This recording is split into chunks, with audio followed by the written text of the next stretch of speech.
नमस्कार। पूनम की आवाज चैनल में आपका स्वागत है। हमारी आज की कहानी है कतर की औरतें के बारे में। मेरा नाम कशिश है। शादी से पहले मैं एक गरीब परिवार से ताल्लुक रखती थी। मैं गांव की रहने वाली थी, लेकिन फिर भी मैंने सरकारी स्कूल से 10वीं क्लास तक की शिक्षा पाई हुई थी। मैं बहुत ज्यादा खूबसूरत तो नहीं थी, लेकिन बस मीडियम थी। मैं अपने घर में सबसे बड़ी बेटी थी, इसलिए मेरे माँ बाप को मेरी शादी करने की बहुत जल्दी हो रही थी। वैसे भी गांव में लड़कियों की जल्दी ही शादी कर दी जाती है। मेरे माँ बाप ने मेरे लिए अच्छा रिश्ता देखना तलाश किया, तो पड़ोस के ही गांव से मेरे लिए एक अच्छा सा रिश्ता आया। रिश्ता बहुत अच्छा था। लड़का रहने वाला तो गांव का ही था, लेकिन उसकी नौकरी कतर में लगी हुई थी और उसकी नौकरी बहुत ज्यादा अच्छी थी। मेरे घर वालों को ये रिश्ता बहुत पसंद आया था। लड़का पढ़ा लिखा भी था, तभी उसकी दूसरे देश में नौकरी लगी हुई थी। मेरी भी यही चाहत थी कि मेरी शादी किसी पढ़े लिखे इंसान से हो।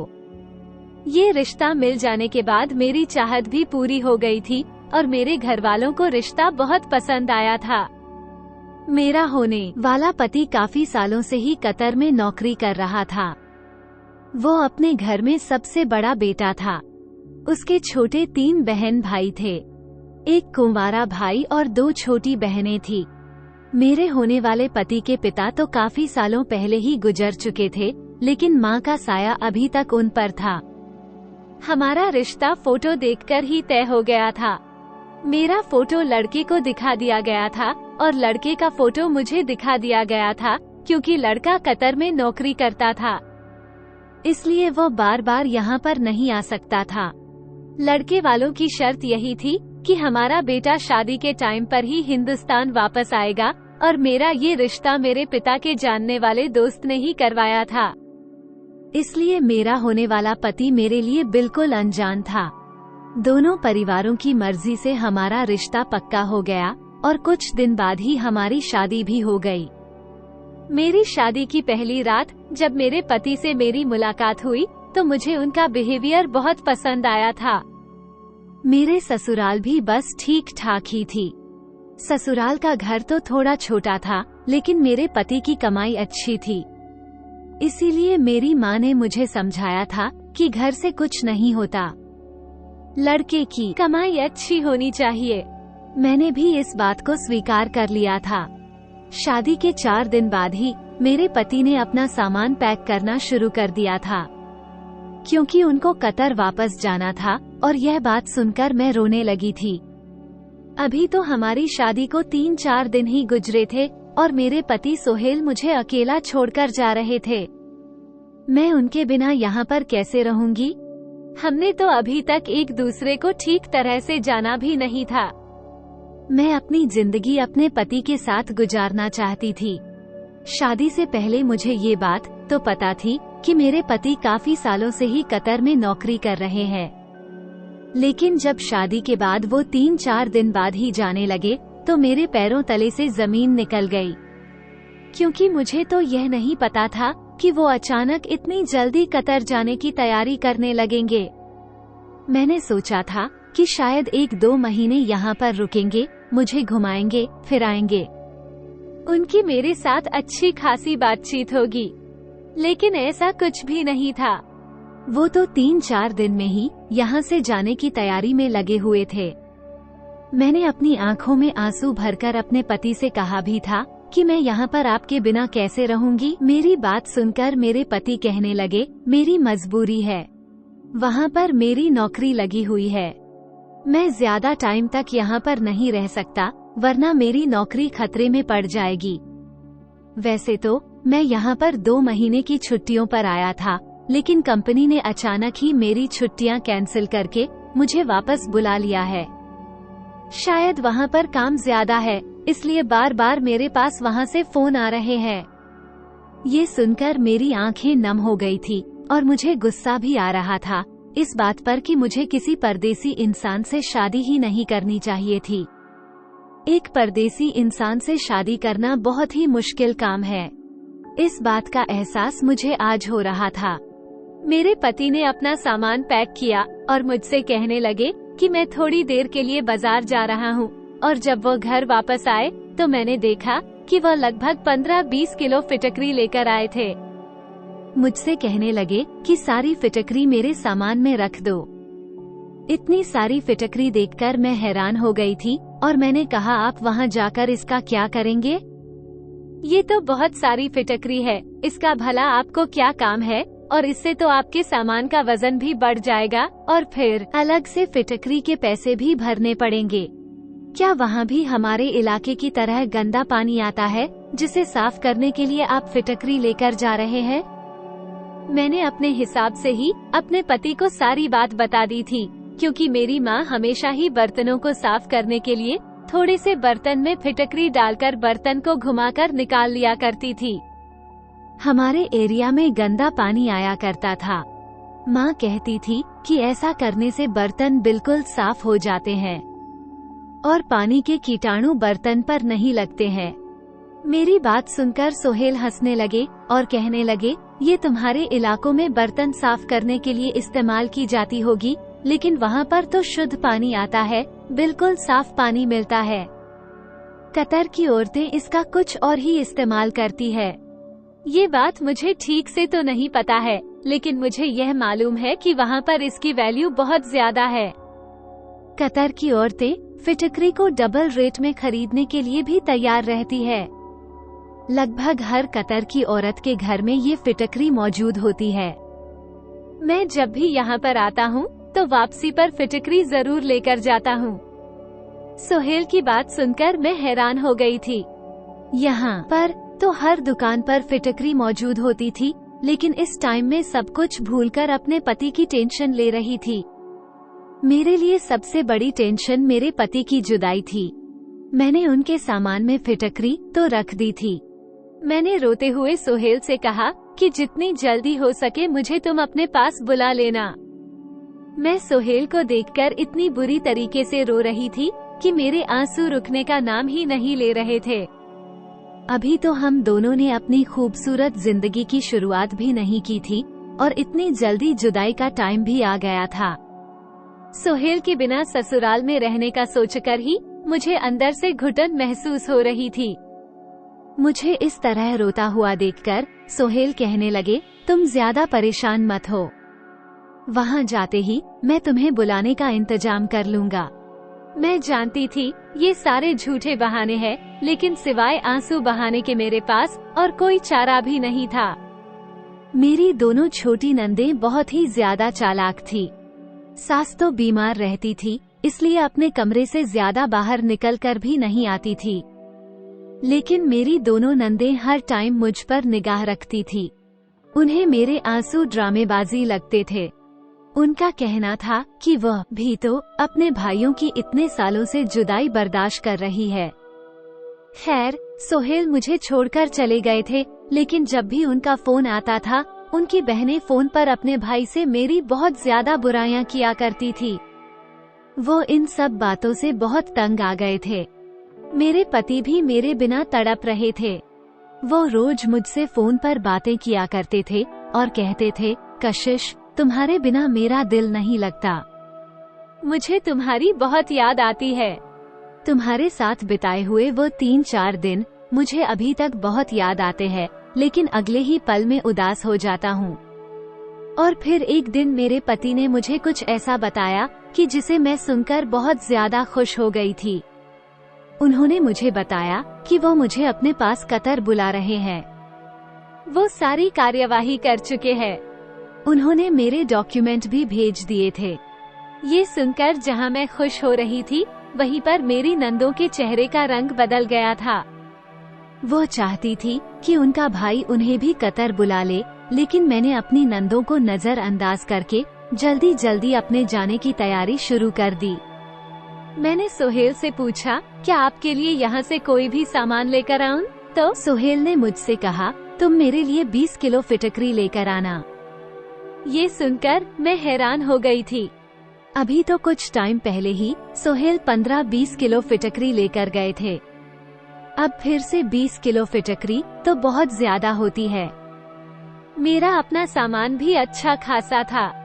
ऊपर से 20 किलो फिटकरी रखने की वजह से मुझे बहुत ज्यादा वजन की वजह से पैसे चुकाने पड़े थे और मैं सोचने लगी, पता नहीं इतनी सारी फिटकरी का ये कतर की औरतें क्या करती है। मेरे लिए इतना भारी सामान संभालना बहुत मुश्किल हो रहा था। कुछ घंटे के सफर के बाद मैं कतर अपने पति के पास पहुंच गई थी, मगर एयरपोर्ट पर सोहेल को देखकर मेरी खुशी की हद नहीं रही थी।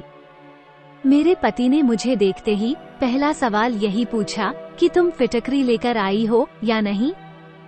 उनकी यह बात सुनकर मेरा दिल टूट गया था। उन्हें मुझसे मिलने से ज्यादा फिटकरी की चिंता हो रही थी, जबकि मैं उनसे मिलने के लिए बहुत ही ज्यादा बेताब थी। मैंने खामोशी से फिटकरी से भरा हुआ थैला निकालकर उनको दे दिया, लेकिन ना जाने वो फिटकरी किसको देकर आ गए थे। वापसी पर उनके पास बहुत सारे पैसे थे।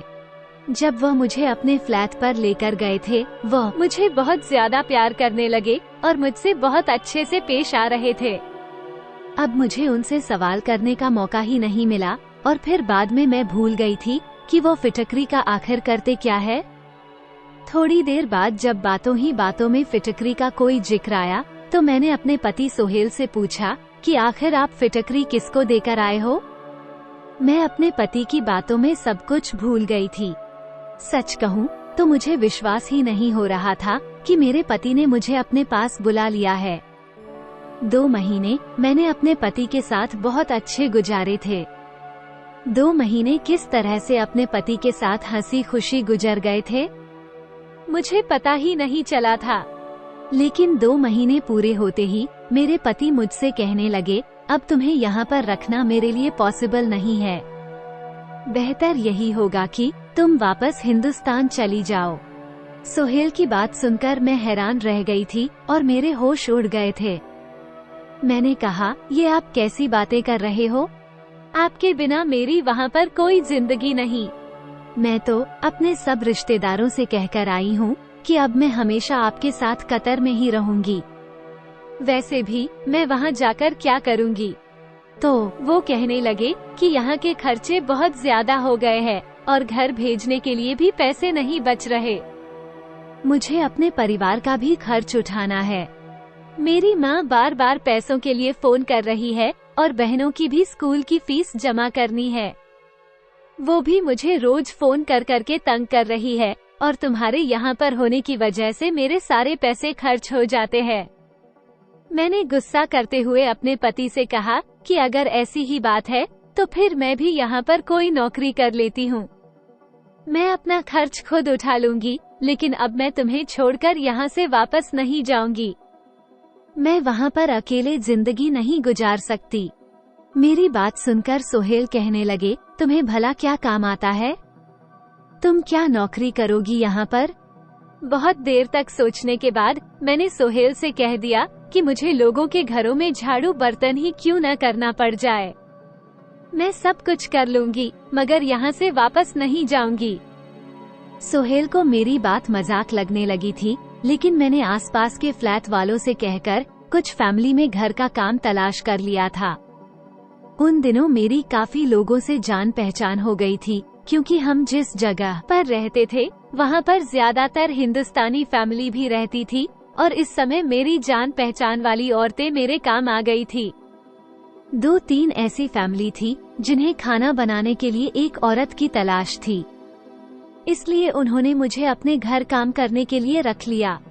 मेरी जान पहचान वाली फैमिली ने मुझे बताया कि कतर के लोग भारतीय लोगों के हाथ का खाना खाना बहुत पसंद करते हैं और सिर्फ भारतीय औरतों को ही खाना पकाने के लिए रखना उनके लिए सबसे पहली पसंद होता है। मुझे 3-4 घरों में एक साथ काम करने का मौका मिल गया था। मैं इस बात से बहुत खुश थी और मेरी खुशी की कोई हद नहीं रही थी। किसी के घर मुझे सिर्फ खाना पकाने की नौकरी मिल गई थी, तो किसी के घर सिर्फ झाड़ू बर्तन करने की नौकरी मिली थी। मुझे काम करने के अच्छे खासे पैसे मिल रहे थे, जिसमें आसानी से मैं अपने पति सोहेल के साथ रह सकती थी। खाना पकाना तो मैं पहले से ही जानती थी, क्योंकि कुकिंग में तो मैं शादी से पहले से ही बिल्कुल परफेक्ट थी। मैं YouTube पर देख देख कर तरह तरह के खाने बनाती रहती थी और अब यही बात मेरे काम आने वाली थी। रात को जब सोहेल घर पर लौटे और मैंने उन्हें बताया कि मुझे आसपास के घरों में खाना बनाने की और साफ सफाई करने की नौकरी मिल गई है और उन लोगों ने मुझे अपने घर पर काम पर भी रख लिया है। ये बात सुनकर मेरे पति हैरान रह गए थे और कहने लगे, तुमने तो सच में ही काम ढूंढ लिया, लेकिन मैं तुम्हें दूसरों के घर जाकर काम करने की परमिशन नहीं दे सकता।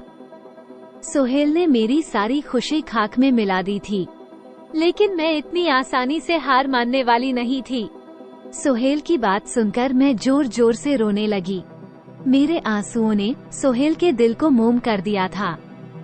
अब खुद भी वो मेरे बिना नहीं रहना चाहते थे।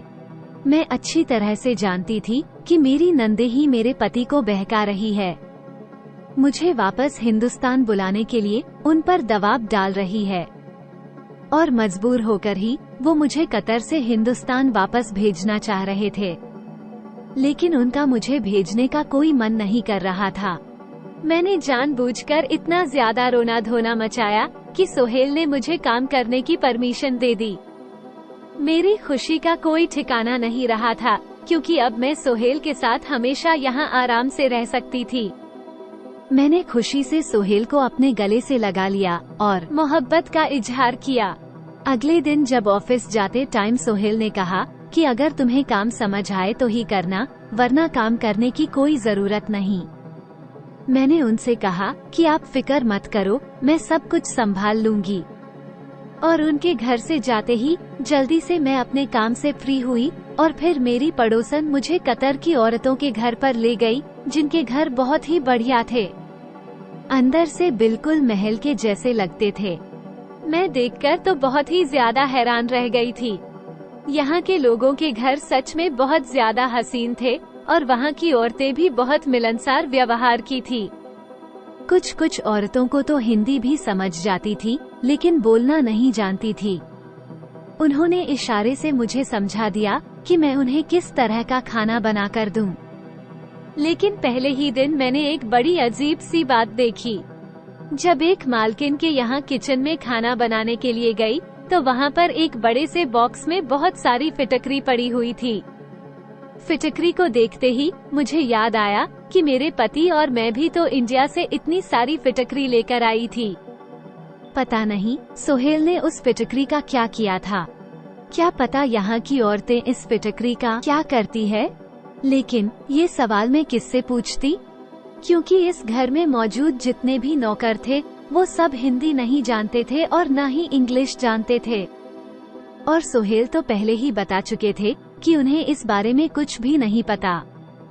सोहेल ने भी यही बताया था कि यहाँ की औरतें फिटकरी का क्या करती है, इस बारे में उन्हें नहीं मालूम। मैं इन्हीं सोचों में गुम थी और 2-3 घंटे में मैंने वहाँ का खाना भी बना दिया था। फिर उसके बाद मैं दूसरे घर पर खाना बनाने के लिए चली गई थी और वहाँ पर जाकर भी मैंने बिल्कुल यही चीज देखी कि वहाँ के किचन में तो पहले वाले से भी ज्यादा फिटकरी भरी हुई थी। अब तो मेरे अंदर एक अजीब सी रुचि जाग उठी थी कि आखिर ये सब माजरा क्या है। इंडिया में तो मैंने ऐसा कुछ भी नहीं देखा था। मुझे खाना पकाते हुए थोड़ी ही देर गुजरी थी कि एक औरत किचन में आई और उसने फिटकरी का टुकड़ा निकाला और एक बर्तन में पानी लिया।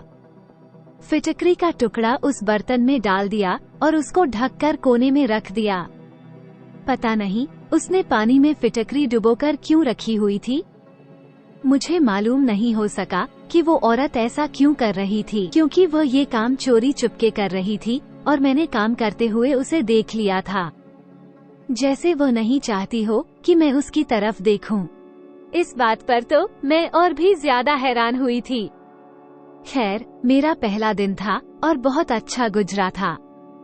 मैं सारे ही घरों में खाना बनाकर और साफ सफाई करके 6-7 घंटे में फ्री हो गई थी और सोहेल के घर लौटने से पहले ही मैं घर चली गई थी। खाना बनाने का तो मुझे हमेशा से ही शौक था, इसलिए ये काम मुझे बिल्कुल भी भारी मालूम नहीं हो रहा था। शाम को जब सोहेल घर आए तो उन्होंने मुझसे ढेरों सवाल पूछे, तो मैंने उन्हें दिलासा दिया कि काम बहुत अच्छा है। और मुझे यहाँ पर किसी तरह की भी कोई तकलीफ नहीं। आप चाहो तो मेरी सारी सैलरी अपने घर पर भेज सकते हैं। मुझे बस आपका साथ चाहिए। मैं आपके साथ कैसे भी यहाँ पर गुजारा कर लूंगी। मेरी बात पर मेरे पति मुस्कुराने लगे थे। आखिर ये सब मैं उनके साथ रहने के लिए ही तो कर रही हूँ। सोहेल रात के खाने के बाद मुझे घुमाने के लिए बाहर लेकर गए। जब से मैं कतर आई थी तब से पहली बार वो मुझे बाहर लेकर गए थे। उनके साथ बाहर घूमने में मुझे बहुत सुकून मिल रहा था, वरना अब तक तो मेरे सर पर यही टेंशन थी कि कहीं मेरे पति मुझे यहाँ से वापस न भेज दें। सोहेल मुझे अपने साथ एक बड़े से मॉल में शॉपिंग कराने के लिए लेकर गए। इस रंगीन दुनिया में पहुंचकर मैं खो सी गई थी। मॉल में बड़ी बड़ी सोने की दुकान थी और यहाँ पर तो हर औरत ही ढेर सारा सोना पहने हुए थी। मैंने कभी किसी औरत को खुलेआम इतना सोना पहने हुए नहीं देखा था। मैंने अब तक यही समझा था कि शायद कतर में तो बड़े बड़े घरों के अलावा कुछ भी नहीं है, लेकिन यहाँ पर तो लोगों ने कुछ ज्यादा ही तरक्की कर ली थी और आज पहली बार मैंने यहाँ का माहौल देखा था। हमने खूब सारी शॉपिंग की और मेरे पति ने मुझे वहाँ की आइसक्रीम भी खिलाई थी। घर आते टाइम रास्ते में हमें सोहेल के एक दोस्त मिल गए थे। शायद वो ऑफिस के ही दोस्त थे। उनके साथ उनकी पत्नी भी मौजूद थी। सोहेल ने मुझे अपने दोस्त और उनकी पत्नी से मिलवाया। वो लोग बहुत ही ज्यादा अच्छे लग रहे थे और जब उन्हें पता चला कि मैं शादी के बाद पहली बार हिंदुस्तान से यहाँ पर आई हूँ तो उन्होंने मुझे और सोहेल को अपने घर पर अगले ही दिन डिनर के लिए बुला लिया। वो लोग भी कतर में ही रहते थे, लेकिन उनकी हिंदी काफी अच्छी थी। सोहेल ने उनसे काफी मना भी किया कि हम लोग डिनर पर नहीं आ सकते, लेकिन वो नहीं माने और जब वो ज्यादा ही जिद करने लगे तो मेरे पति ने उनके डिनर का प्रस्ताव स्वीकार कर लिया। मैं सोहेल के दोस्त के घर जाने के लिए ज्यादा ही एक्साइटेड थी, क्योंकि मैंने अभी तक वहाँ के लोगों के हाथ का बना हुआ खाना नहीं खाया था, क्योंकि मैं तो हिंदुस्तानी थी और अपने हाथ से ही खाना बनाकर खा रही थी और यहाँ आकर किसी के घर दावत पर भी पहली बार ही जा रही थी। अगले दिन मैंने सभी लोगों के घरों में काम किया और खाना बनाया और वापस आते ही जल्दी जल्दी रेडी हो गई। सोहेल कह कर गए थे कि वो जल्दी ही काम से लौट आएंगे और फिर हम लोग उनके दोस्त के घर जाएंगे। सोहेल के आते ही हम दोनों उनके दोस्त के घर के लिए निकल गए थे।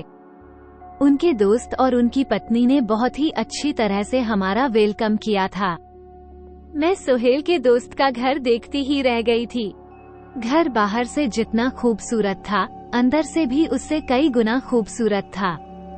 उनके 2 प्यारे से बेटे थे और एक छोटी सी 3 महीने की बेटी भी थी। छोटी बेटी को देखते ही मुझे उस पर बहुत ज्यादा प्यार आ गया था। सोहेल के दोस्त की पत्नी का नाम ज़ैनब था। वो किचन में खाने की तैयारी कर रही थी। मैं भी उन्हीं के पास जाकर खड़ी हो गई। मुझे देखकर वो मुस्कुराकर कहने लगी कि भाभी आप बैठ जाओ, मैं बस खाना तैयार करके आपके पास आती हूँ। मैंने उनकी बात को इग्नोर करते हुए कहा कि मैं आपकी मदद करवा देती हूँ और फिर मैंने उनकी मदद करवाना शुरू कर दी। और तभी मेरी नजर ज़ैनब भाभी के किचन में रखी हुई फिटकरी पर पड़ी। उन्होंने भी फिटकरी को एक डिब्बे में रखा हुआ था। डब्बा ट्रांसपेरेंट था, इसी वजह से मुझे उसके अंदर की फिटकरी ठीक से दिखाई दे रही थी। एक बार फिर से मेरे दिल में यही सवाल उठा कि आखिर ये कतर की औरतें फिटकरी का क्या करती है। मैंने सोचा कि मैं इस फिटकरी का राज ज़ैनब से पूछ लेती हूँ, मगर ज़ैनब से पूछने में मुझे थोड़ी झिझक महसूस हो रही थी, क्योंकि जिस घर में मैं काम किया करती थी वहाँ की मालकिन ने छुपाने के अंदाज में फिटकरी को पानी में डालकर रखा था। पता नहीं इसके पीछे कौन सी बात हो सकती है। ज़ैनब का ध्यान तो खाना बनाने में लगा हुआ था। अब मुझसे रहा नहीं गया तो मैंने उनसे पूछ ही लिया कि यह फिटकरी यहाँ पर क्यों रखी हुई है। आखिर आप लोग इतनी सारी फिटकरी का क्या करते हो? हमारे यहाँ तो फिटकरी इतनी ज्यादा तादाद में किचन में नहीं रखी जाती। मेरी यह बात सुनते ही ज़ैनब के चेहरे का रंग बदल गया और उसने जल्दी से फिटकरी के डिब्बे को उठाकर अलमारी में रख दिया। उसका अंदाज भी बड़ा अजीब सा था। मेरी बात का जवाब दिए बिना ही वो खाना बनाने में लग गई तो मैं भी खामोश हो गई, क्योंकि दोबारा पूछने की मुझमें हिम्मत नहीं रही थी और मुझे अच्छा भी नहीं लग रहा था। ज़ैनब ने बहुत ही टेस्टी खाना बनाया था। दावत बहुत ही अच्छी रही थी। हम उन लोगों से अनुमति लेकर अपने घर लौट आए थे। हमें उनके घर जाना बहुत अच्छा लगा था, पर सारे रास्ते मेरे दिमाग में फिटकरी चलती रही थी। सोहेल ने मेरा गुमसुम सा अंदाज देखा तो मुझसे पूछने लगे कि तुम्हें क्या हुआ है। मैंने सोहेल को सारी बात बता दी कि किस तरह मैंने यहाँ पर काफी घरों में फिटकरी के बड़े बड़े डिब्बे देखे थे और आज ज़ैनब के किचन में भी बहुत सारी फिटकरी देखी थी जो कि एक बड़े से डिब्बे में मौजूद थी। आखिर कतर की औरतें क्या करती है इतनी सारी फिटकरी का? मेरी बात सुनकर मेरे पति हंस पड़े और कहने लगे, तुम औरतें तो छोटी छोटी बातों पर सोच विचार करने लग जाती हो। आखिर यहाँ पर औरतें फिटकरी का कुछ भी करती हों, हमें उससे क्या मतलब है? लेकिन मुझे तो सच्चाई के बारे में जानना था, क्योंकि फिटकरी तो हमारे हिंदुस्तान में भी पाई जाती थी। वहाँ तो ऐसा कोई एक्सपेरिमेंट फिटकरी पर नहीं किया जाता था जितना यहाँ पर किया जाता है। सोहेल ने कहा कि चलो मैं ही तुम्हें पता करके इस बारे में बताता हूँ कि आखिर यहाँ की औरतें फिटकरी के साथ क्या करती है और इसके पीछे क्या राज है। धीरे धीरे दिन गुजर रहे थे। मेरा काम बहुत ही अच्छी तरह से जम गया था। मुझे वहाँ लोगों के घरों में खाना पकाने की अब आदत सी हो गई थी। मेरे माता पिता की मुझसे हर दूसरे तीसरे दिन फोन पर बात होती रहती थी। जब से मैं सोहेल के पास आई थी, मेरी माँ को बहुत सुकून हो गया था। मैंने अपनी माँ से कई बार फिटकरी के बारे में बहुत सारे सवाल पूछे थे। कहीं मेरी माँ को फिटकरी के बारे में कुछ पता हो, लेकिन मेरी माँ को भी ज्यादा जानकारी नहीं थी कि फिटकरी को पानी में भिगोकर क्या किया जा सकता है। ये बात मेरे लिए बहुत ही ज्यादा हैरान कर देने वाली थी। मैं कतर में आकर पूरी तरह से सेट हो गई थी। अब मुझे हिंदुस्तान वापस जाने की कोई चिंता नहीं रही थी। मेरा काम बहुत ही अच्छा चल रहा था। मेरे पति और मैं यहाँ पर खूब कमाई कर रहे थे। जिन लोगों के घरों में मैं काम किया करती थी, वो लोग भी मेरा बहुत ख्याल रखते थे। मेरे खाने की बहुत तारीफ होती थी और जिनके घरों में मैं सफाई किया करती थी, वहाँ पर मेरी सफाई की भी खूब तारीफ की जाती थी, क्योंकि मैं बहुत ही सलीके से काम करती थी। खाना भी मुझे बहुत ज्यादा नहीं बनाना होता था। 2-3 टाइप की डिशेज थोड़ी थोड़ी मात्रा में बनानी होती थी। कुछ दिन गुजरे कि एक दिन सोहेल ऑफिस से घर आए तो मुझसे कहने लगे, मेरे लिए अपने हाथ की बहुत अच्छी सी चाय बना दो। आज सोहेल का मूड बहुत अच्छा लग रहा था। वो फ्रेश लग रहे थे। मैंने अपने पति से कहा कि आज आपको ऐसी कौन सी खुशी मिल गई है जिसकी वजह से आप बड़े फ्रेश लग रहे हो। सोहेल ने कहा कि मैं तुम्हारी परेशानी का हल लेकर आया हूँ। आज तुम जल्दी से मेरे लिए चाय बनाकर फुर्सत से मेरे पास आकर बैठ जाओ। आज मैं तुम्हारी परेशानी खत्म करने वाला हूँ और तुम्हें फिटकरी का राज बताता हूँ। मुझे फिटकरी के राज के बारे में पता चल गया है। मैं फिटकरी का राज जानने के लिए बहुत ज्यादा एक्साइटेड थी। इसीलिए मैंने जल्दी से अपने पति के लिए चाय बनाई और सारे काम से फ्री होकर उनके पास आराम से जाकर बैठ गई। सोहेल ने मुझे बताया कि कतर की औरतें यह नहीं चाहती है कि ये राज कभी किसी को पता चले, क्योंकि फिटकरी का इस्तेमाल उनके पुराने जमाने से चला आ रहा है और वो इसे अपने तक ही रखना चाहती है। इसीलिए ज़ैनब भाभी ने भी तुम्हें इस बारे में कुछ नहीं बताया था। सोहेल की बात सुनकर मुझे बहुत ही ज्यादा एक्साइटमेंट होने लगी थी। आखिर इस फिटकरी से ऐसा भी क्या किया जा सकता है जो इस कदर छुपाने वाली बात है। सोहेल कहने लगे कि हर जगह की अपनी अपनी अलग रस्मों रिवाज होते हैं और इसी तरह हर जगह के अपने अपने अलग अलग टोटके और इलाज होते हैं। तुम भी जब से यहाँ आई हो तुमने बहुत सारी चीजें ऐसी देखी है जो इंडिया में नहीं होती, और जो चीज इंडिया में होती है वो यहाँ पर नहीं होती। इसी तरह फिटकरी का जो इस्तेमाल इंडिया में किया जाता है वो बिल्कुल ही अलग है, जबकि कतर की औरतें इससे बिल्कुल अलग तरह का फायदा हासिल करती है, जो बहुत हैरान कर देने वाली है। मैं सोहेल की बातों को बहुत ध्यान से सुन रही थी। सोहेल ने बताया कि अगर हिंदुस्तान औरतों को इसके बारे में जानकारी हो गई तो हर घर में ढेर सारी फिटकरी नजर आने लगेंगी। मैंने अपने पति को घूर कर देखा और कहा कि अब बता भी दो, कितना ज्यादा सस्पेंस क्रिएट कर रहे हो।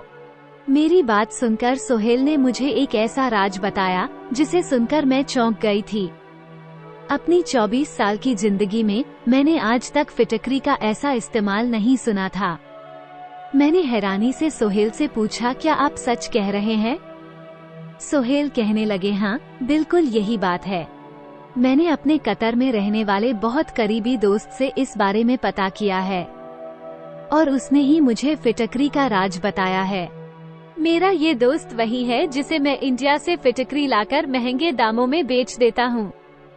इससे मुझे काफी लाभ होता है, क्योंकि फिटकरी यहाँ पर भी बहुत ज्यादा महंगी है और फिटकरी का इतना ज्यादा इस्तेमाल होने पर यहाँ पर फिटकरी ज्यादा आसानी से मिलती भी नहीं है। इसीलिए मैं जब भी इंडिया जाता हूँ तो वहाँ से फिटकरी जरूर लेकर आता हूँ और यहाँ पर महंगे दामों में बेच देता हूँ। यहाँ के लोग महंगे दाम में भी आसानी से फिटकरी को खरीद लेते हैं और सोहेल ने मुझे बताया कि कतर की औरतें पहले फिटकरी से एक खास तरह की दवाई तैयार करती है, जो उन्होंने अपने बुजुर्गों से तैयार करना सीखी है। पानी में कुछ सामान मिलाकर ये दवाई तैयार की जाती है और फिर फिटकरी को इस पानी में मिलाने के बाद कई दिन के लिए रख दिया जाता है। उसके बाद रोज सुबह को निहार मुंह पानी वाली फिटकरी को पीसकर इस्तेमाल किया जाता है। कतर की औरतें रोज सुबह को फिटकरी वाला पानी पीती है। इस दवाई का सेवन वह लगातार 3 महीने तक करती है। उनका मानना है कि इस तरह उनके पास बहुत ही खूबसूरत बच्चा पैदा होगा। जो कतर की औरतें पूरी लगन से उस दवाई को पीती है और तो और ये दवाई इसलिए भी काम आती है ताकि जो औरतें इस दवाई को निहार मुंह 3 महीने तक पीती है, उनके पास खूबसूरत बच्चा तो होगा ही, लेकिन बेटा ही पैदा होगा। इस दवाई को पीने से बेटे की ही पैदाइश होती है। ये बात मेरे लिए बहुत ही अनोखी थी। सच में सोहेल ने ठीक कहा था कि अगर हिंदुस्तानी औरतों को इस बारे में पता चल जाता तो सब की सब औरतें इसी टोटके को इस्तेमाल करना शुरू कर देती। मगर मुझे ये समझ नहीं आया था कि कतर की औरतें इस बात को इतना छुपाती क्यों है। मेरी बात सुनकर सोहेल कहने लगे, हर किसी के अपने अलग तौर तरीके होते हैं और ज्यादातर औरतें बताना भी नहीं चाहती कि वह बच्चा पैदा करने के लिए टोटका इस्तेमाल कर रही है। उन्हें लगता है कि किसी को बताने से उनका टोटका खराब हो जाएगा। सोहेल की बात सुनकर मैं अफसोस भरे शब्दों में कहने लगी कि मेरे पास तो फिटकरी भी नहीं है और न ही मुझे ये दवाई बनाने का तरीका आता है। मेरी बात सुनकर सोहेल हंस पड़े और कहने लगे कि मुझे बस बच्चे की चाहत है, चाहे वो बेटा हो या बेटी। मुझे इस बात से कोई फर्क नहीं पड़ता। सोहेल की सोच जानकर मुझे बहुत खुशी हुई थी कि दूसरे मर्दों की तरह उन्होंने बेटे की इच्छा जाहिर नहीं की थी। मैं अभी तक घरों में काम कर रही थी और कुछ ही दिनों में एक घर की मालकिन प्रेग्नेंट हो गई थी। मैंने अपने हिसाब से उनका खूब ख्याल रखना शुरू कर दिया था और हैरत की बात ये थी कि उस औरत ने बेटे को ही जन्म दिया था। शायद उनकी बनाई हुई दवाई काम आ गई थी। कुछ ही दिनों में ऊपर वाले ने मुझे भी गुड न्यूज दे दी थी, लेकिन मैंने ऐसी कोई दवाई इस्तेमाल नहीं की थी और मैं पूरे 9 के 9 महीने बिल्कुल फिट रही थी। 9 महीने के बाद जब मैंने बच्चे को जन्म दिया तो ये देखकर मैं हैरान रह गई थी कि मेरा भी बेटा ही पैदा हुआ था।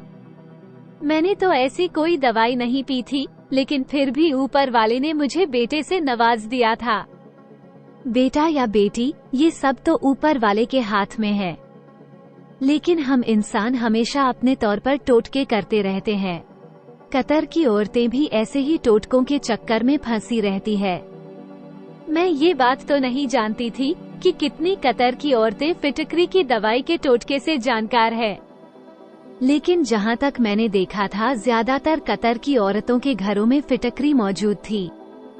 क्या आप लोग भी बेटे के लिए किसी ऐसे ही टोटके का इस्तेमाल करते हैं, या अपने आसपास किसी को बेटे की इच्छा में इस तरह के जादू टोने टोटके या किसी बाबा के पास जाते हुए देखते हैं? ये सारे काम बिल्कुल ही गलत है। ऊपर वाला हमें बेटा दे या बेटी, हमें उसकी नेमत समझकर अपने पास रख लेना चाहिए। ऊपर वाला हमें औलाद से नवाज रहा है, यही हमारे लिए बहुत है। बेटा या बेटी कुछ नहीं होता, औलाद होना ही सबसे बड़ी बात होती है। मैं अपने पति सोहेल के साथ बहुत खुश हूँ, लेकिन अब मैंने कतर की औरतों में ज्यादा इंटरेस्ट लेना बंद कर दिया, क्योंकि यह बात मुझे पसंद नहीं आई थी कि बेटा होने के लिए वो लोग इतना ज्यादा टोटकों का इस्तेमाल किया करती थीं। बेटी होने के लिए भी तो लोग टोटके का इस्तेमाल कर सकते हैं। आखिर बेटी भी ऊपर वाले की ही नेमत होती है। मुझे तो बेटियां बहुत पसंद है और मैं दुआ करती हूँ कि अगली होने वाली औलाद ऊपर वाला मुझे बेटी ही दे। मुझे बेटियां बहुत पसंद है। मैं अपने बेटे के साथ बहुत ज्यादा खुश हूँ, लेकिन मुझे अभी भी एक बेटी की ख्वाहिश और है, ताकि मेरी फैमिली कंप्लीट हो जाए।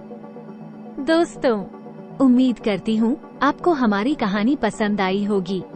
कहानी पसंद आई तो वीडियो को लाइक करें, चैनल पर तो चैनल को सब्सक्राइब करें और हाँ, नोटिफिकेशन को जरूर दबाएं ताकि अगली अपडेट सबसे पहले आपको मिले।